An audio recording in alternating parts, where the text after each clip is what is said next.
విలువలు ఎంతో ముఖ్యమని వాటిని విద్యార్థులు ఆచరించాలని మంత్రి నారా లోకేష్ అన్నారు. గుంటూరు జిల్లా మంగళగిరి మండలం ఎర్రపాలెం గ్రామంలో ఉన్న డాన్ బాస్కో పాఠశాల స్వర్ణోత్సవాలకు ఆయన హాజరయ్యారు. పాఠశాలను స్థాపించి 50 ఏళ్లు పూర్తయిన సందర్భంగా శిలా ఫలకాన్ని ఆవిష్కరించారు. నూతనంగా ఏర్పాటు చేసిన సైన్స్ ప్రయోగశాలను ప్రారంభించారు. డాన్ బాస్కో పాఠశాల వ్యవస్థాపక చైర్మన్ చిన్నప్ప విగ్రహానికి పూలమాల వేసి నివాళులర్పించారు.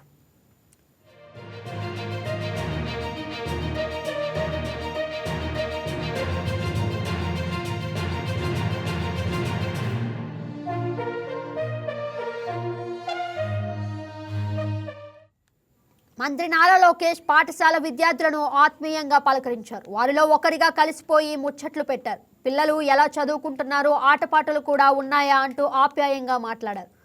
భవిష్యత్తులో మీరు ఏం కావాలనుకుంటున్నారు అని ప్రశ్నించి సమాధానాలు కూడా అడిగి తెలుసుకున్నారు.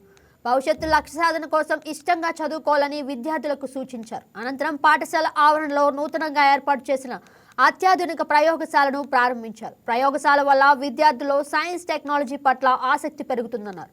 విద్యార్థుల అభ్యున్నతికి పాఠశాల యాజమాన్యం తీసుకుంటున్న చర్యలు అభినందించారు.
ఈ వీడియో మీకు నచ్చినట్లయితే లైక్ కొట్టి షేర్ చేసి వైకే టీవీని సబ్స్క్రైబ్ చేసుకోండి.